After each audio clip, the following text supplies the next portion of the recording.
Amém. Esse Deus que é tremendo, Ele quer falar contigo, Ele quer falar comigo nessa manhã. Se você puder, pega aí sua Bíblia, pega aí acessa o seu smartphone, pega um caderno, pega um caderno para anotar aquilo que o Senhor vai falar contigo. E eu quero, sem demorar, convidar o pastor Davidson. Pastor Davidson que está aí conosco, né?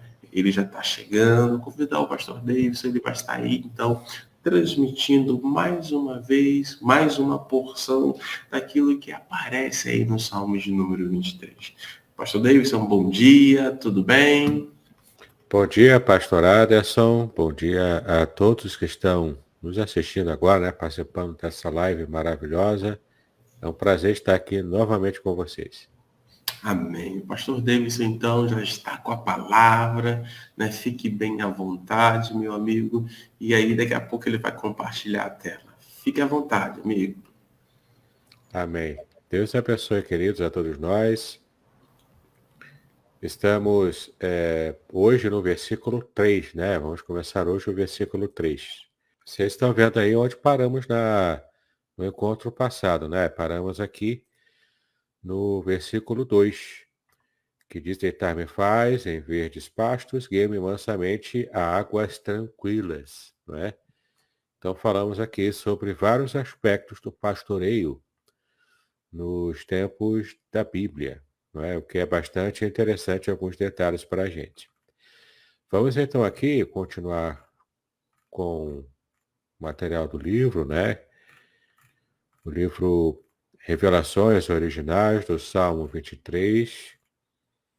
Temos várias imagens aqui, né, ilustrativas. E agora chegamos aqui no capítulo 3 do livro, onde vamos trabalhar o versículo 3. E vamos Só um trabalhar instantinho, com... pastor David, só um Oi. instantinho que eu fiz um negócio aqui equivocado. Só um instantinho, deixa eu tirar um aqui. Bom, queridos, então estamos aqui com o capítulo 3 do livro, né? Onde vamos trabalhar hoje o versículo 3. E o tema principal, a palavra principal, né, do versículo 3 é essa aqui, ó, feliz ou felicidade. O título do capítulo é Como eu pastor, eu sigo feliz, né? Então vamos falar de felicidade hoje. O que é bastante interessante, porque hoje em dia as pessoas buscam muito a própria felicidade, né? E em muitas ocasiões as pessoas nem percebem o conceito bíblico de felicidade. Então a gente vai dar uma passada por esse conceito bíblico da felicidade. Mas antes, a gente vai ler aqui o texto numa tradução, né, o versículo 3, uma tradução hiperliteral, né? Então, olha como diz aqui o versículo 3, nessa tradução hiperliteral do Salmo 23. Aqui, ó, Nafshi, Yeshuvev, Yacheni, aqui, ó, Bemaglitzedek, Lemaan, Shemo. Né? Que aqui agora em uma forma hiperliteral, né? A minha pessoa restaura, me guia por trilhos de justiça por causa do nome dele.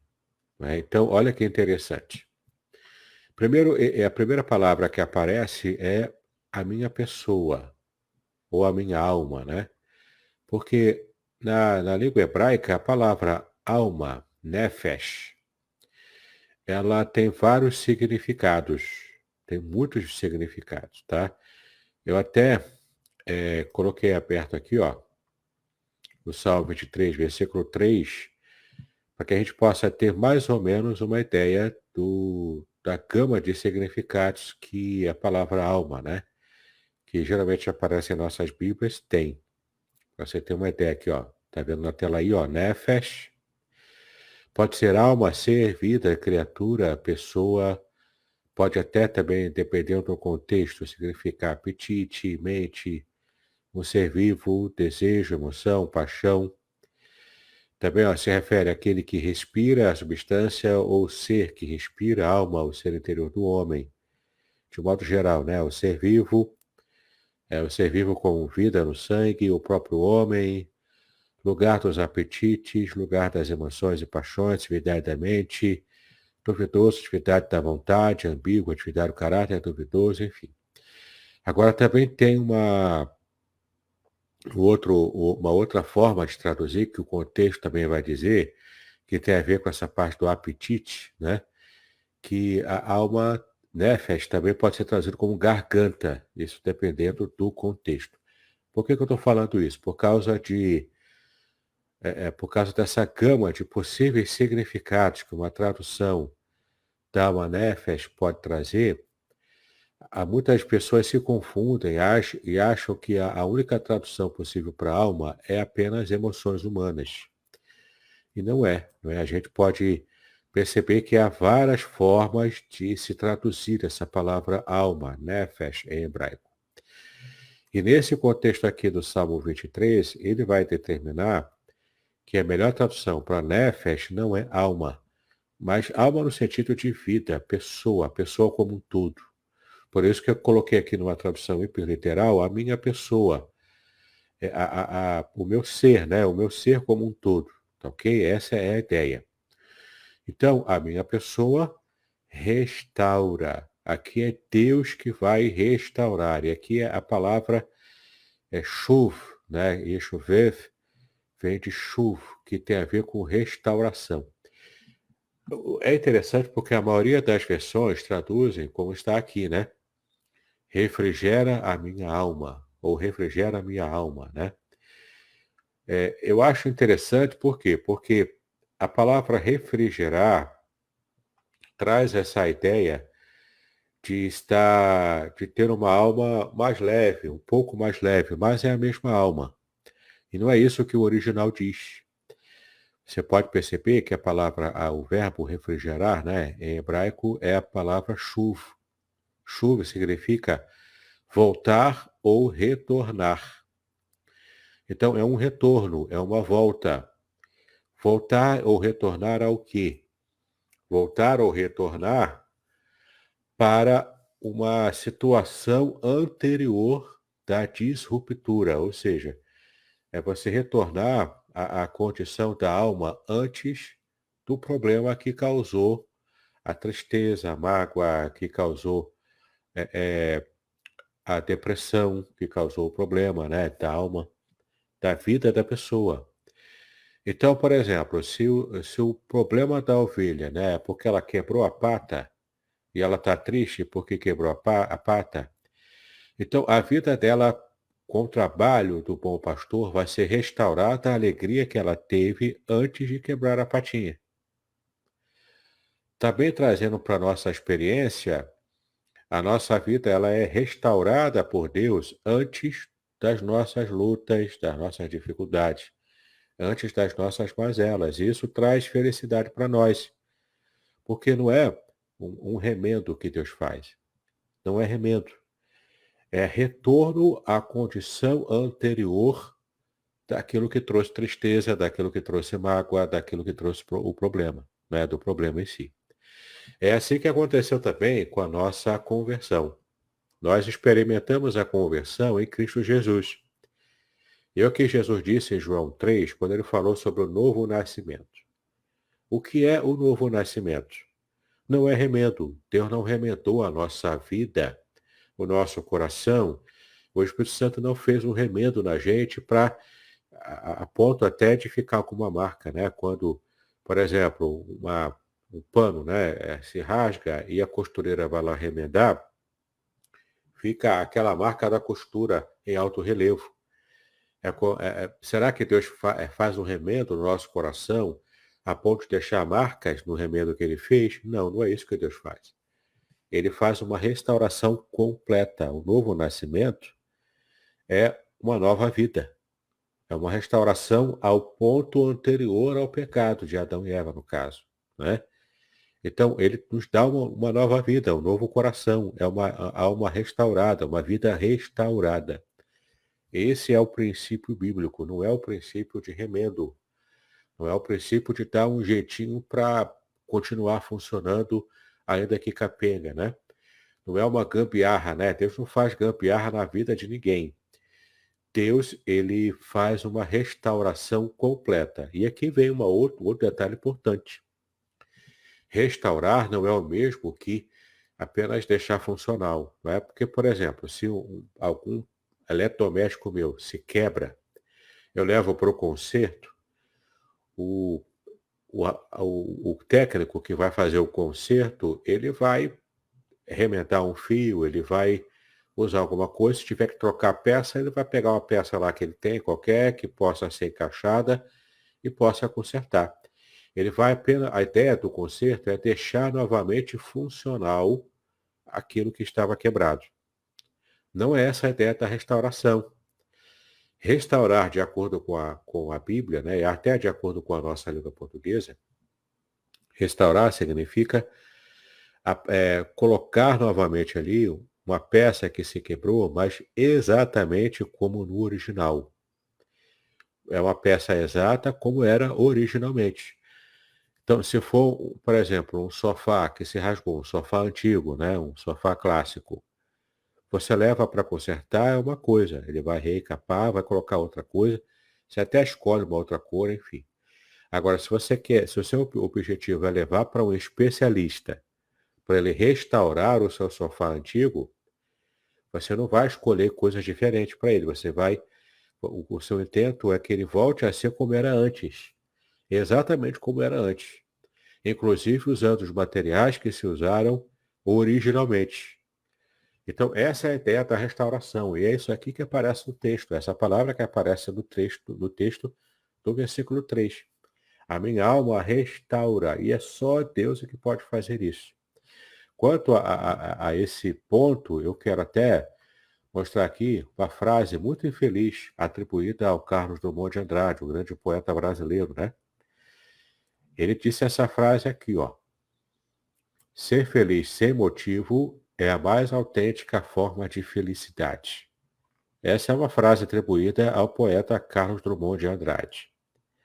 Se de fato ele falou isso, é meio difícil da gente comprovar, né? Mas enfim, na internet a frase é atribuída a ele. Sendo dele ou não a frase, ela é infeliz. A afirmação que ela faz é infeliz. Porque, preste atenção, as pessoas hoje querem a felicidade a todo custo. E quando as pessoas falam em felicidade, as pessoas falam na felicidade individual, do que para ela é felicidade. Ora, para quem, por exemplo, é viciado em drogas, tomar a droga faz a pessoa feliz. Naquele momento, pelo menos, né? Mas ela é uma pessoa viciada. É uma pessoa que está completamente dependente daqueles elementos químicos da droga. Na hora ela se sente feliz, mas depois ela fica na sarjeta, não é? Então, a felicidade no sentido atual que a gente dá a essa palavra, a palavra felicidade, ela é muito pulverizada. É um sentido muito pulverizado. E é individualista, vai depender do modo como cada um se sente feliz. Quando eu era criança, por exemplo, eu me sentia feliz quando meu pai, eu pedia uma revista em quadrinhos, ele ia na banca, comprava e me dava. Eu ficava muito feliz quando eu recebia uma revista em quadrinhos de algum super-herói que eu gostava. Hoje eu já não leio mais quadrinhos. Já não me traz tanta felicidade. Agora eu sinto feliz quando me dá um livro de Bíblia, né? Livro de evangélico, que vai edificar a minha vida espiritual, ou que vai me trazer mais conhecimento da palavra, né? Mas antigamente minha felicidade era ler quadrinhos de heróis, né? Quadrinhos até da Disney, eu gostava. Mas a questão a gente não sabe o que de fato a gente quer para ser feliz. Por isso que ser feliz sem motivo, nessa frase aqui, que ele atribui a uma autêntica forma de felicidade, ela está errada, porque na verdade a ovelha de Yahweh, a ovelha de Deus, né, do Senhor, de Deus como nosso pastor, ela é feliz por quê? Porque ela tem a sua vida completamente restaurada. No ponto em que ela pode praticamente se esquecer das dores que ela sentia antes de acontecer a completa restauração. Não é?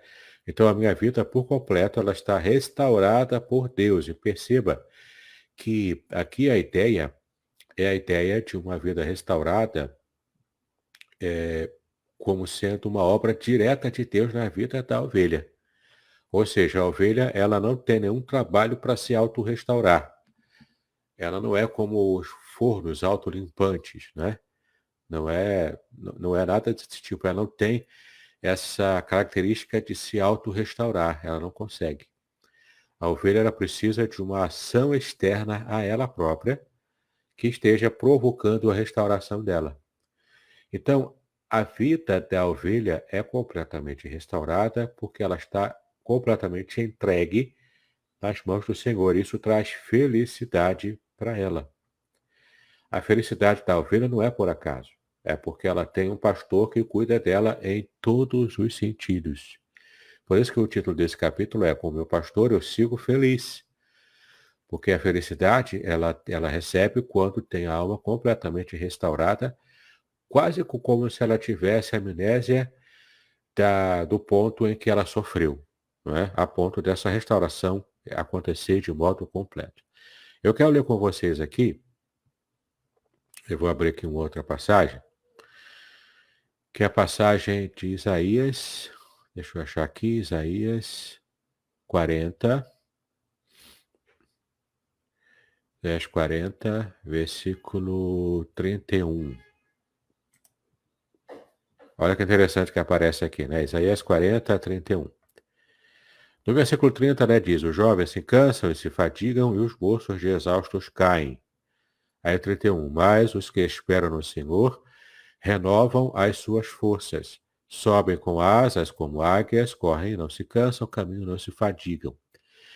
A palavra renovar aqui é a palavra halaf. Não é propriamente chuva, como nós estamos vendo lá no Salmo 23, mas é a palavra halaf em hebraico, que significa passar adiante, atravessar, passar por, crescer, mudar, continuar a partir de.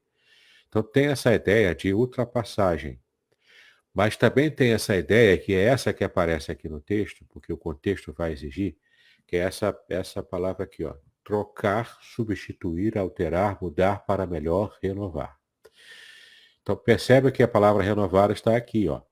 Mas literalmente a palavra halaf, como aparece aqui no Isaías 40, versículo 31, é trocar. Trocar o quê? Trocar o vigor, ou trocar as forças. Então percebe, né? Os que esperam no Senhor trocam as suas forças, trocam o seu vigor. Por que isso? Por causa dessa restauração completa que Yahweh faz para aquele que espera no Senhor, né? Espera em Yahweh. Então, olha que interessante, a restauração é tão completa que é como se, aqui em Isaías, a figura é da águia, né? Que vai trocando as suas penas, que vai, inclusive, trocando o bico e as garras.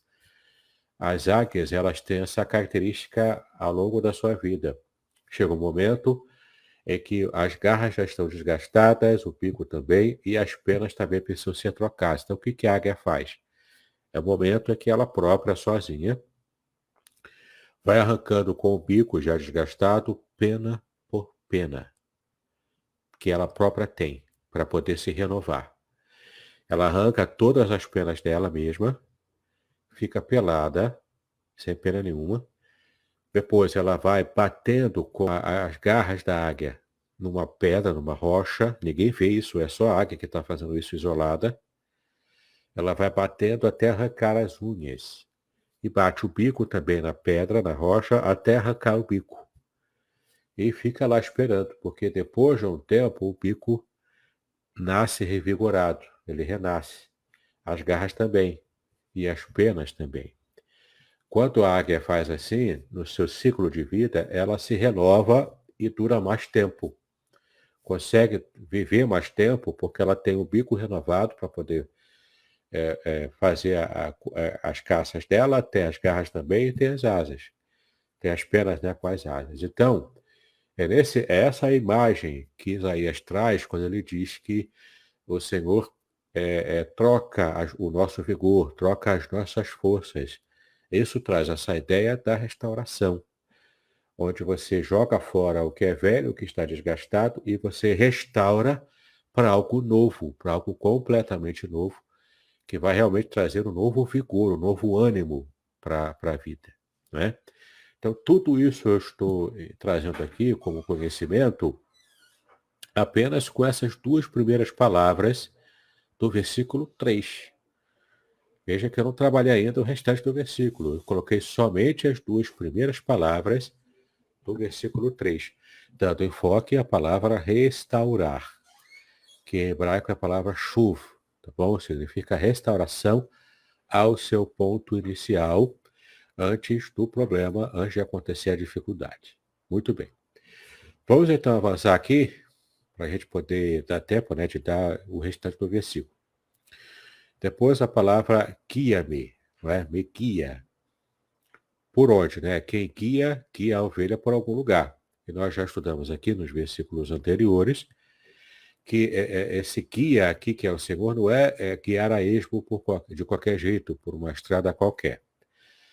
É uma forma de guiar as ovelhas que o pastor tem, de preparar o caminho antes. Por isso que aparece aqui na próxima palavra, por trilhos de justiça. Não é guiar por qualquer lugar. Guiar por um trilho já aplanado, já preparado, por trilhos justos, já preparados, já retificados, porque o pastor já fez a escolha e já preparou o caminho de antemão, para que a ovelha pudesse, então, caminhar de modo que traga menos problemas e machuque menos os pés das ovelhas. Também por caminhos previamente escolhidos pelo pastor, de modo a facilitar para que a ovelha não se desgarre do rebanho e se perca.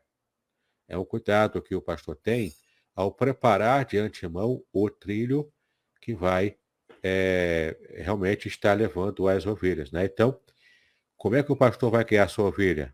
Por trilhos de justiça.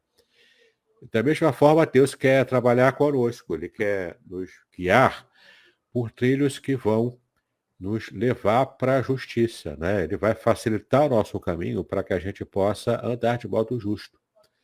E o que é a tzadik, ou tzeder, né? Em hebraico, tzeder é justiça, tá bom? E tzadik é justo. Então, o que é trabalhar, ou então ser guiado por Deus por caminhos de justiça? Aqui envolve questões morais.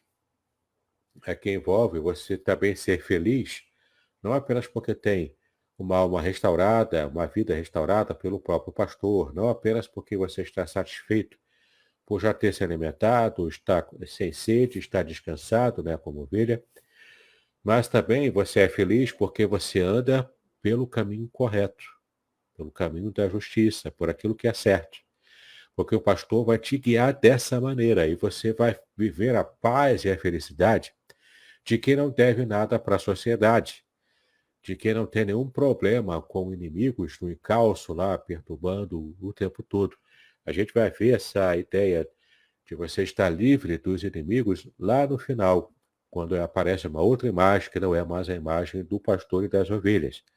Mas o Salmo 23 também fala sobre, nessa nova imagem, fala sobre como Deus também nos livra dos nossos inimigos, não é? Então, a ovelha, ela tem a alma completamente restaurada. Já entendemos aqui o sentido de restauração, de acordo com a Bíblia. Nós também vimos aqui que o pastor guia a sua ovelha pelos caminhos da retidão, os caminhos da justiça, ou seja, os caminhos retos, onde envolve questões morais, escolhas corretas dentro da moralidade. Não é? A ovelha de Yahweh não vai assaltar ninguém na rua, não vai fazer o mal. Ela pode até, por algum erro, por algum descuido, acabar causando o mal para alguém, mas é um mal involuntário. Né? Ela não tem prazer em praticar o mal. Aqui envolve as questões de justiça mesmo, né? Dela não ser injusta, dela não provocar uma maldade sobre a vida de alguém só pelo simples prazer de fazer maldade. A ovelha, na verdade, ela tem prazer na justiça. Ela tem prazer em fazer o que é certo, porque é assim que o seu pastor a guia, tá bom? Então, o pastor guia a sua ovelha por esses trilhos aplanados, pelo caminho correto. pelo caminho escolhido previamente, que vai facilitar a vida da ovelha para ela poder andar de modo que seja natural, de modo que não seja perigoso para a ovelha caminhar, né? A gente vai até falar na próxima semana, no versículo 4, onde quando inesperadamente aparece alguma situação que possa causar mal para a ovelha. Quando é inevitável isso, o próprio Deus, o próprio pastor da ovelha, vai tomar as providências e a ovelha tem um sentimento próprio com respeito a, inclusive, esses momentos de perigo. Mas isso aí é assunto para o versículo 4, que veremos, se Deus quiser, na próxima semana. Então, a ovelha é completamente guiada pelo seu pastor, por Yahweh, por esses trilhos de justiça. Às vezes a gente fica pensando como é que alguns cristãos podem querer contar com a bênção de Deus se eles querem andar de modo errado. É incompatível. Não é? Por exemplo, eu vejo, né, no meu ofício pastoral, acho que o pastor Aderson também deve ter experiências assim, no seu ofício de pastoral, né, junto à igreja, tem, por exemplo, alguns irmãos que querem ser abençoados por Deus, mas já começando com uma intenção errada. Por exemplo, eu tive ocasiões de ter que aconselhar um casal que queria ser abençoado no casamento, mas já estava começando o casamento errado. Começando o casamento com pecado, entendeu? Não tem como Deus abençoar uma situação de pecado. Deus não vai abençoar, não adianta. Deus é justo, ele é perfeito na sua justiça. Então, se você quer ser abençoado por Deus, você tem que ter a certeza de que você está fazendo a sua parte, que é caminhar pelo trilho de retidão que Deus já preparou para você. E como é que você sabe qual é o trilho de retidão? É quando você anda com o Senhor e você está andando pelo trilho que Ele já preparou, Ele já te ensinou na palavra, está na Bíblia.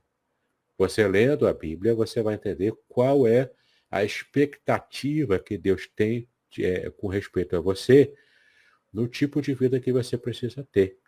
Que é você ser honesto, é você tratar as pessoas bem, é você ter comunhão com Ele, entende? Então, não adianta a gente querer tapar sol com peneira. Se a gente está andando de modo inadequado com aquilo que Deus já revelou, e nós já sabemos qual é essa revelação, de qual é a maneira correta de agradar a Deus, de andar de modo correto, se a gente sabe disso, é hipocrisia da nossa parte, é um erro também no nosso relacionamento com Deus, a gente querer orar para que Deus nos abençoe se a gente está andando errado, se a gente já está começando de modo errado, não é? Então, que a gente possa ter, entre aspas, essa vergonha na cara, né? Da gente, pelo menos, ser sincero diante de Deus quando oramos. Quando estamos orando, a gente colocar diante de Deus, Senhor, me ajuda a vencer essa dificuldade que eu tenho, que me leva para andar de modo justo, de modo que não agrada o seu coração. Quando a gente faz assim, então Deus nos ajuda, nos abençoa, aí sim a gente passa a receber as bênçãos da obediência. Porque na Bíblia ela é muito clara.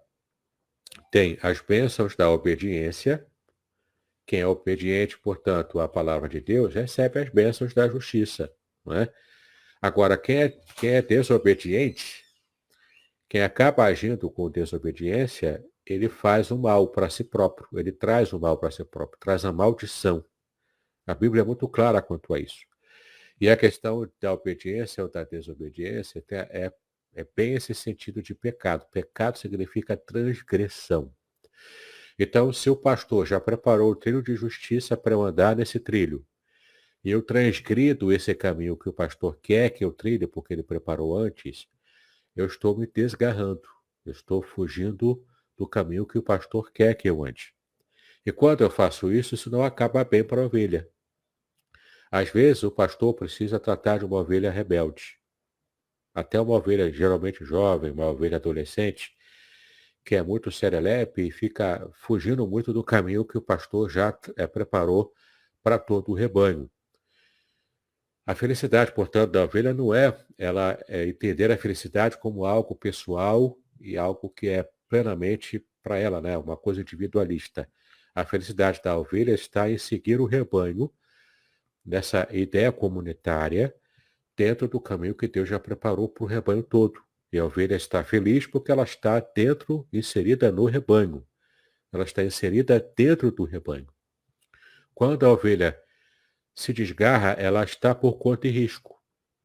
E o pastor, às vezes, quando ele percebe uma ovelha muito serelepe, muito agitada, que está sempre se desgarrando, o que ele faz? Ele provoca dor a essa ovelha. Ele pega a ovelha no colo, que está muito agitada, quebra a patinha dela, de propósito, e depois prepara com carinho e amor uma tala para a pata dessa ovelha. Prepara um curativo e uma tala para essa ovelha. Para quê? Para que ela tenha dificuldade para andar. Ela vai andar mais devagar. Ou, dependendo do caso, o pastor até no início carrega a ovelha no colo, quando ela está com a pata que ele próprio quebrou antecipadamente. Para quê? Para que a ovelha não se desgarre. É para o bem maior dessa ovelha. Causa dor para ela, ela fica um tempo sem poder andar do modo normal, mas pelo menos ela não vai se desgarrar do rebanho, por causa desse trilho de justiça que o pastor preparou e quer que a ovelha siga nele. Então ele está condicionando a ovelha a ficar atrelada ao trilho que ele já preparou. Entende? Uma ovelha rebelde, por que eu tenho que seguir por esse trilho? Né? Imagina, né, essa possibilidade de uma ovelha raciocinar desse jeito e se tornar rebelde por raciocinar assim. Por que eu sou obrigado a andar por esse caminho aqui? Eu quero ir pelo outro, eu acho que o outro é melhor. Só que a ovelha não tem a dimensão completa do caminho desde o início até o fim. Ela não sabe qual é o caminho adequado, o pastor é que sabe. Então, cabe à ovelha obedecer, confiando que o seu pastor já teve o trabalho de escolher o melhor caminho para ela. Não é um caminho qualquer, é uma trilha. É uma trilha preparada, uma trilha escolhida previamente. É uma trilha que foi trabalhada pelo pastor previamente, portanto, é uma trilha que o pastor já sabe que é o melhor caminho dentro das circunstâncias para poder chegar até o lugar onde há pasto, até o lugar onde há água fresca, para essa ovelha se fartar. Até chegar, então, ao final da caminhada, a ovelha precisa se habituar a andar no trilho da justiça que o pastor já preparou para ela. E para a gente, então, fechar aqui o versículo, por que o pastor faz isso? Por que ele restaura a vida da ovelha de modo completo? Por que ele se preocupa e tem o trabalho de guiar a ovelha pelo caminho da justiça? Isso dá trabalho para o pastor. Por que ele acorda mais cedo, planeja tudo? Por que ele faz tudo isso? Usa a sua inteligência para o bem-estar da ovelha. Qual é o objetivo? Por causa do nome dele. Parece estranho para a gente entender isso, mas Deus se preocupa com a sua reputação diante de quem? Não é diante de outros deuses, porque os outros deuses não existem. O único Deus que existe é o próprio Yahweh, é o próprio Senhor. Então, por que ele se preocupa com a reputação dele? O nome dele, aqui se refere à reputação dele, né? Ele se preocupa com a reputação dele referente a outras pessoas, especialmente a quem não pertence ao rebanho dele. É como se o pastor tivesse tão preocupado em ter uma boa reputação diante de outros apriscos, de outros pastores que cuidam de outras ovelhas. Então, Deus está interessado por causa da glória do nome dele. Glória aqui, em hebraico, glória é kavod. Kavod, em hebraico, significa peso. Algo que pesa, né? Que tem um peso, ou seja, que tem um valor. Não é algo que não tem valor nenhum, é algo que tem valor. Por isso que glória em hebraico literalmente é peso, é o peso da glória de Deus, né? Porque traz essa ideia de algo que é valoroso, algo que tem consistência, tá? É o brilho da glória de Deus que é pesado por causa disso, porque tem consistência, tem valor. Então é interessante que por causa da glória, desse peso, desse valor do nome dele, a reputação dele próprio, é que ele tem esse cuidado amoroso para o seu rebanho, de restaurar a vida da ovelha seja curando, seja tratando de modo que a ovelha até se esqueça do que aconteceu, do que provocou a tristeza dela anteriormente. Ele guia a ovelha para que ela ande no futuro, né, ande para frente, até chegar, né, no pasto verdejante, na água tranquila também.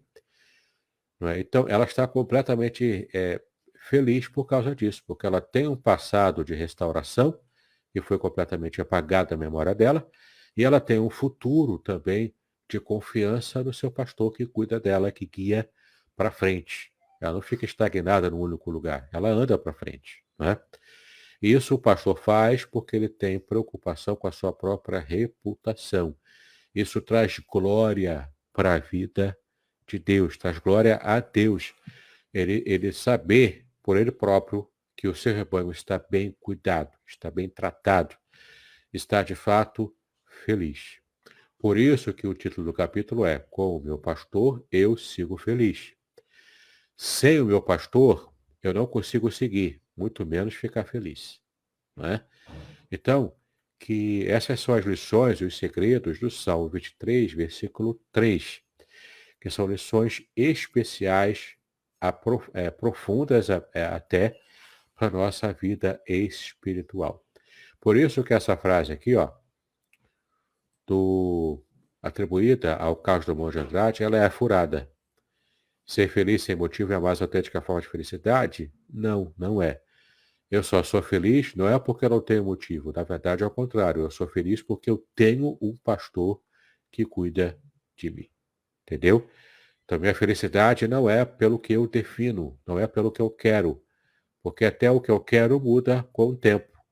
Antigamente, como eu disse, eu gostava de ler quadrinhos. Minha felicidade era ler quadrinhos. Hoje eu já não tenho essa felicidade. Minha felicidade é ler outras coisas. Da mesma forma, é o que você tinha como projeto de vida na infância, na adolescência, e hoje, depois de convertido, você tem um outro projeto de vida. Outras atividades te fazem feliz. Né? Antigamente, a sua felicidade era outra.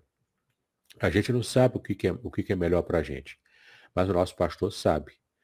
Ele restaura a nossa alma, ele me guia pelos trilhos da justiça, tudo isso porque ele traz glória para ele.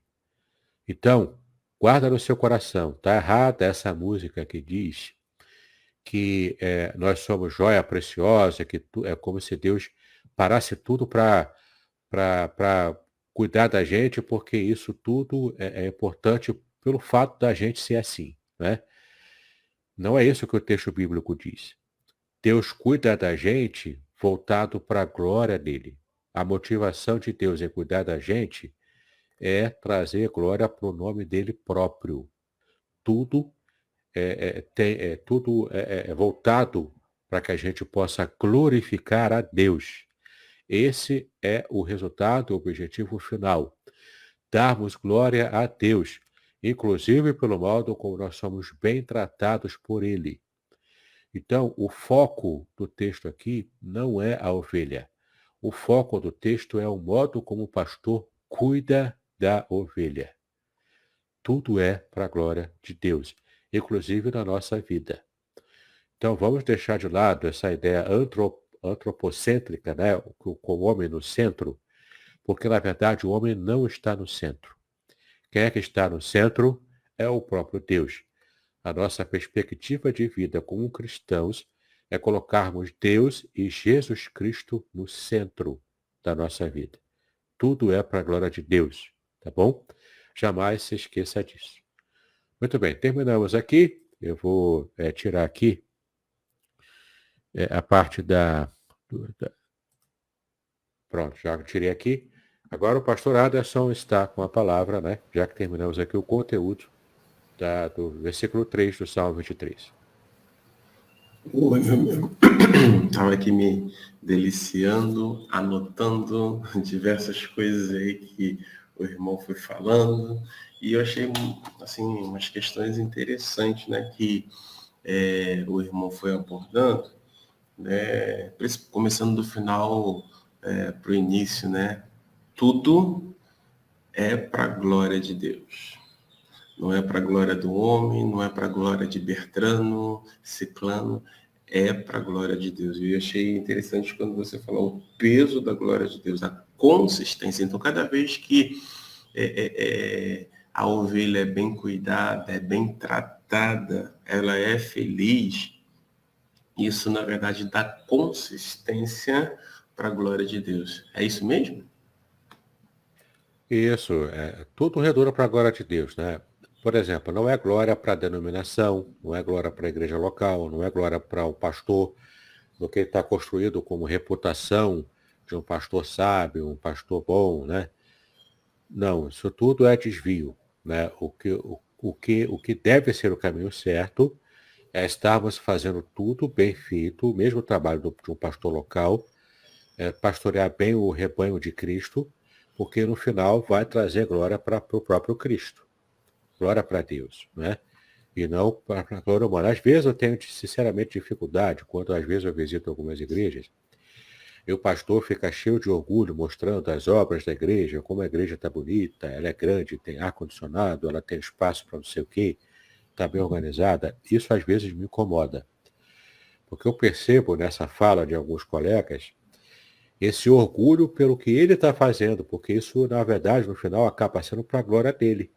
Então, Entendi. se tem um ar-condicionado bacana na igreja, acaba sendo para a glória dele. Se tem uma cadeira acolchoada, se é uma igreja pintada de preto com fumaça, para poder fazer um culto um culto quase que pirotécnico, né?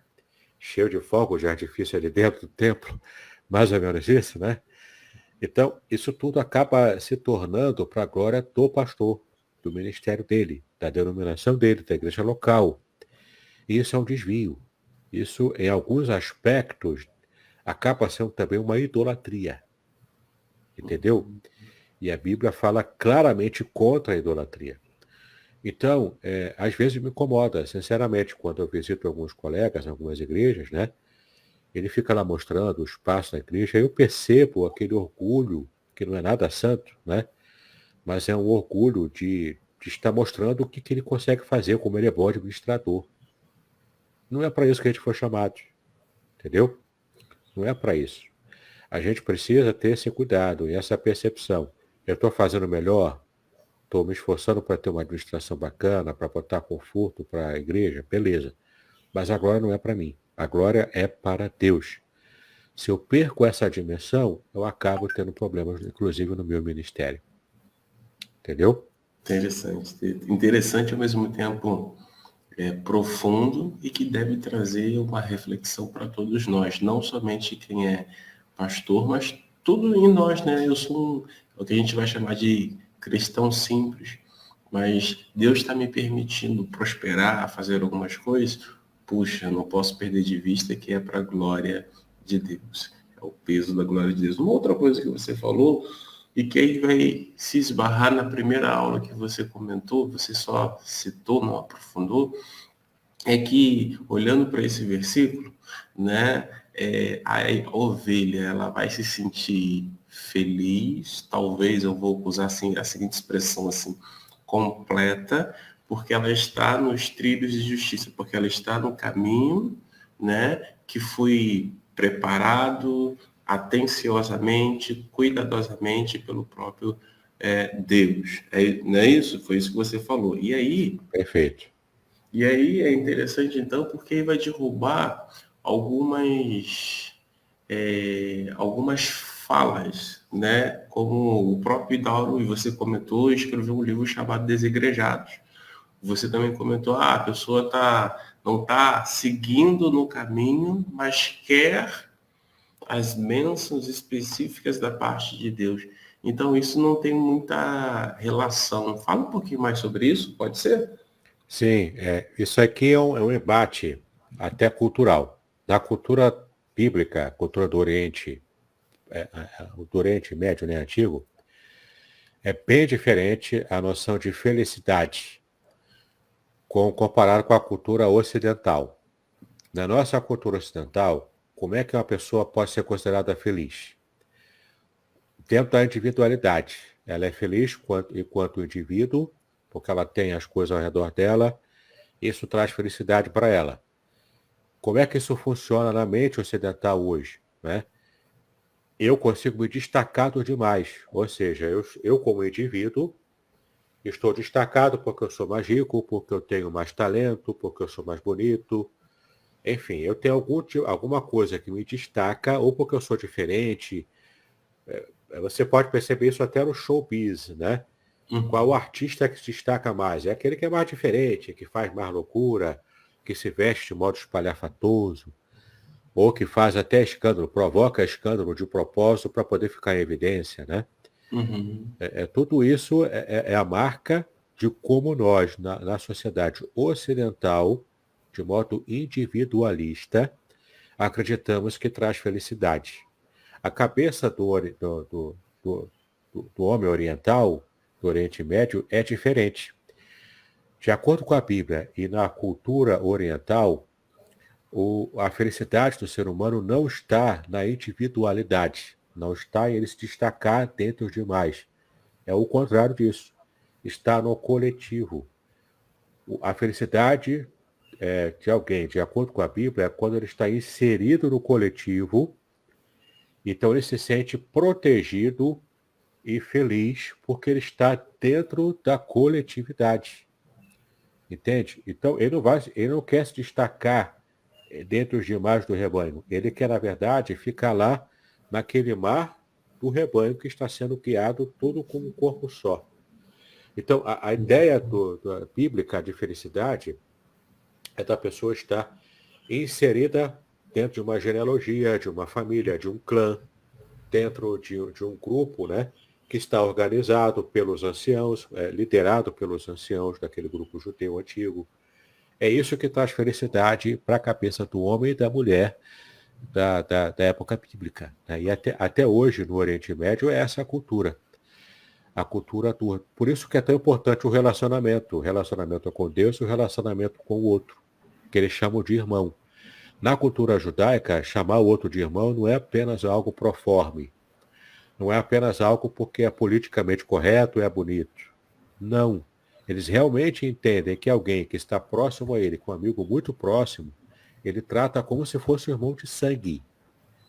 Para ter intimidade, para chamar para comer, se está com problema, ele participa como amigo, como esse irmão, né, que dá do próprio bolso para ajudar o outro que está com dificuldade. Então, é muito concreto, a Bíblia é muito concreta nos seus relacionamentos. A gente que fica alegorizando muita coisa, né?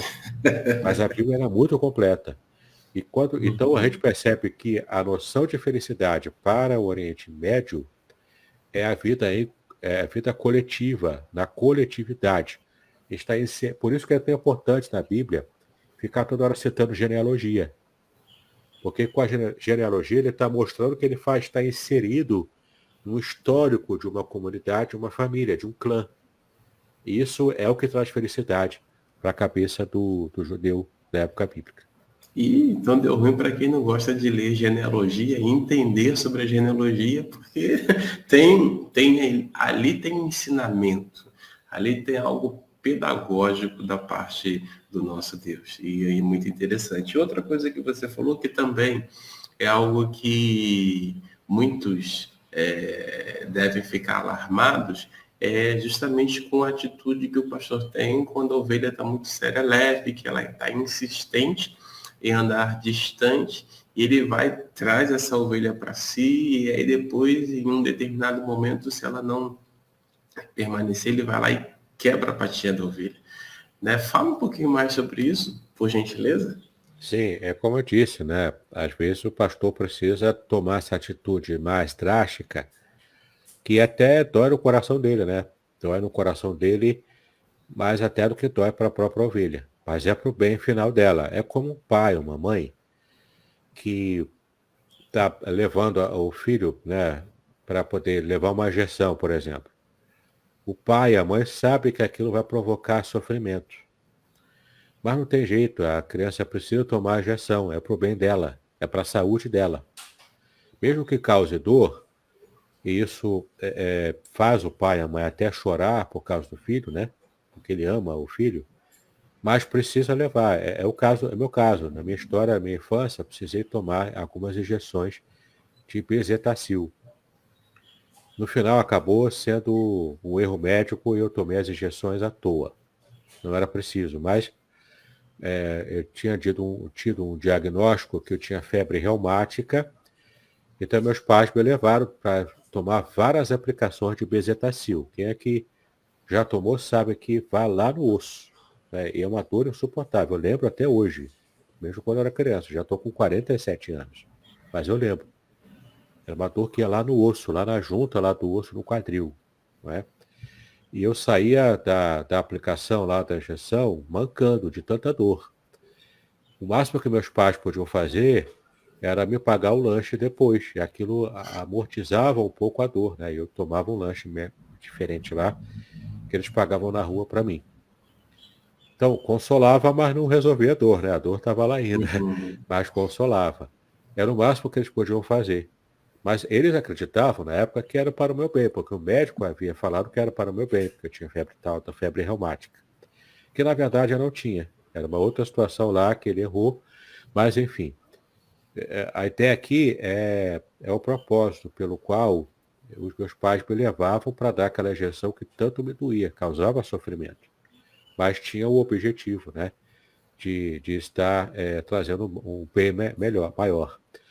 É a mesma coisa o pastor, quando quebra temporariamente a patinha da ovelha para poder assegurar de que a ovelha não vai se desgarrar. E no final é pro bem dela. Ou seja, às vezes Deus permite sofrimento na nossa vida, como até o texto diz, né, que o sofrimento é temporário, ele não é para sempre. Ele as tribulações que enfrentamos, elas são temporárias e são leves e momentâneas, de acordo com Paulo, né, em Coríntios. Elas são leves e momentâneas. Por quê? Ele permite isso porque de alguma forma a gente vai aprender, a gente vai crescer. Isso vai nos fazer maduros na fé. Não como a ovelha jovem serelepe, que fica toda hora saindo do caminho, mas como a ovelha madura, que está acostumada a andar pelo caminho certo, que não vai se desviar à toa por qualquer bobagem. Entendeu? Uhum. Muito bacana isso. Tudo isso que você falou, a questão de restaurar como era antigamente, eu achei também É. algo que até então nunca tinha olhado o Salmo por esse prisma, né? Então, queridos, aí nós temos aí uma série de verdades que devem nos conduzir a uma reflexão mais profunda, com o intuito de entender o Deus que nós servimos, o que Ele quer de nós, né? Ele quer que nós venhamos a andar nos seus caminhos, sejamos obedientes, que estejamos juntos, não separados, não carreira solo, né? Não é uma carreira solo, né? Mas é estar em grupo, porque no grupo, porque junto na igreja, na comunidade de fé, ali nós vamos experimentar cada vez mais do verdadeiro sentido da felicidade, da verdadeira felicidade. Que Deus nos abençoe. Algumas pessoas vão assistir mais tarde e já quero, mesmo você que começou a assistir mais tarde, olha, passa aí, compartilha aí com as outras pessoas, porque eu tenho plena certeza, assim como eu fui edificado, elas também serão edificadas. E eu quero convidar o pastor Davidson para que possa estar orando por nós, por todos aqueles que estarão assistindo, né? Então vamos colocar assim, todos que já estão assistindo, né? E pedir para que algo que ele comentou no final, de fato, faça o sentido para todos nós. Tudo que temos é para a glória de Deus. É Amém. exclusivamente para a glória de Deus. Não é porque eu sou mais bonito, não é porque tenho mais habilidade, não é porque. Não. É para a glória de Deus. Deus está compromissado com a sua glória. Deus está, a expressão que o pastor utilizou é reputação. Vamos É orar isso aí. então? Antes da oração, deixa eu só ler o Ah, é. texto aqui, né? Uhum. O livro Revelações Originais do Salmo 23, que é o livro base das nossas reflexões.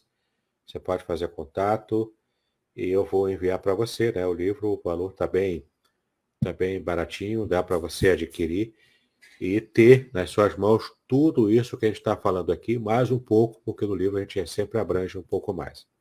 Tem também uma outra obra que eu reimprimi recentemente, que é a minha monografia de mestrado em Ciência da Religião. A ética do casamento judaico. Aqui eu falo todas as questões éticas que envolvem o casamento. Então, como que era o casamento na época bíblica, né? Quais eram as leis? Por exemplo, costumes, leis. Então, você tem o dote, como é que era o noivado, o dote, como é que era o próprio casamento, a cerimônia do casamento, a vida em família, a mulher na sociedade, se tinha preconceito, se não tinha, como que era o papel da mulher, como que era tudo, tudo relacionado ao casamento, inclusive questões sexuais, está tudo aqui resumido, para você entender como que a Bíblia vê o casamento e as questões éticas que envolvem o casamento, na perspectiva judaica cristã, né? Porque nossa fé bíblica é uma fé judaico-cristã. O cristianismo não surgiu assim do nada, ele veio, né, de um tronco religioso que é o judaísmo. Então a gente consegue perceber qual a abordagem, tanto do ponto de vista judaico quanto também cristão, para o casamento e a família tradicional, que é a família que é tão atacada hoje em dia. Aqui você vai ter os elementos básicos para você entender qual é a visão de Deus para o nosso casamento. Bom? Esse livro aí eu quero. Ele faz muito sentido nos dias atuais, né? Eu tenho certeza disso. Vamos orar então, não é isso? Pai, nós te exaltamos pelo privilégio que tivemos em ter contato com a tua palavra com mais profundidade ainda hoje no versículo 3. Pedimos a tua bênção, que o Salmo 23 esteja alcançando, Senhor, o coração daqueles que estão nos acompanhando, nos ouvindo, durante essa série de pregações, versículo a versículo, palavra a palavra, do Salmo 23. Então, cuida de cada um de nós, permita, ó Pai, que estejamos permitindo que o nosso coração seja completamente impregnado por esses conceitos, pelos ensinos da tua palavra. Que possamos de verdade, ó Pai, sentir a tua graça nos guiando, nos conduzindo por trilhos que o Senhor já preparou e que seja bênção para a vida de cada um de nós. Trata conosco em cada situação da nossa vida e nos lembre, Senhor, sempre de que o Senhor é o nosso pastor e que o Senhor cuida de cada um de nós. Então, trata conosco, nos abençoa em tudo. É como nós te pedimos, em nome de Jesus, hoje para todos sempre. Amém e amém. Amém, queridos. Até então, a próxima quarta-feira. E na próxima quarta-feira nós vamos seguir aí no Salmo 23. Pastor Davidson, muito obrigado. Tamo juntos, hein? Amém. Shalom a todos. Shalom.